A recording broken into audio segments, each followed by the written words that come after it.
So here we are, still alive and beaten up, but stronger than ever.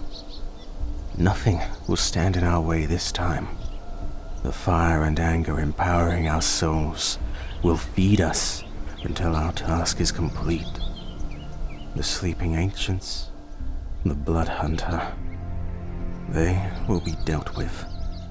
Their time will come.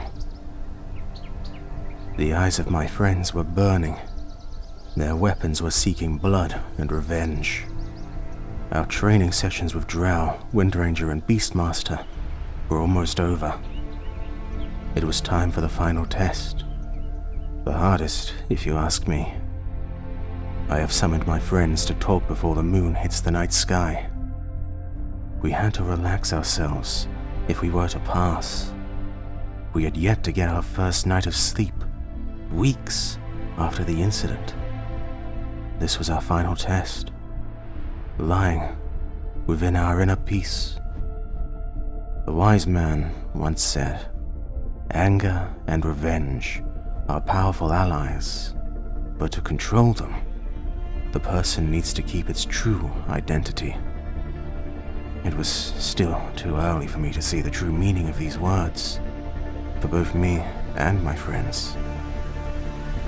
I could still see the anger and fire reflecting in their eyes. "So what are we going to do now?" Liz asked. "I did not train so hard for this end. Am I really ready to get some sleep tonight? Or else I will have to lay down my bow?" "I don't know, Liz.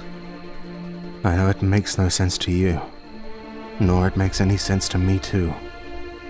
We will just have to trust them and do our best to beat our inner enemy.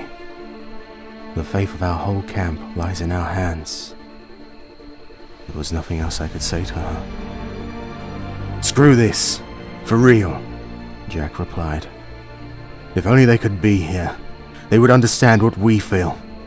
Anger is great motivation, and I am not lacking it. I want to find the guy who attacked us and almost killed Steve before..." "Yet they have other plans for us. Plans you will have to accept," Revan interrupted Jack. "You fail to see the bigger picture here. So am I. However, this only means we don't have other choices. We have our orders, Jack. You really like to blindly follow those orders, don't you? It makes your life so much easier," Jack quickly replied. I was about to react to this, but Revan stopped me and said, "Yes, you are right, Jack. It does. That's why I can sleep through the nights. This is above me, above all of us. I do not try to understand the evil behind this war. I see its arrows flying towards me. I can react because I see them. So tell me, why would I react to things I can't see?" The moment of silence struck all of us. Revan is right, Liz agreed after a few seconds. "Our generals need information. That's why we are here tonight. We were chosen for this quest. If we want to win this fight, we first need to conquer our fears and change our perspective." We could all see the skeptical look on Jack's face, but Liz continued. "I know, Jack. I'm aware that this war is not black and white, but my life depends on you every day. I need to know that I can trust you following the orders.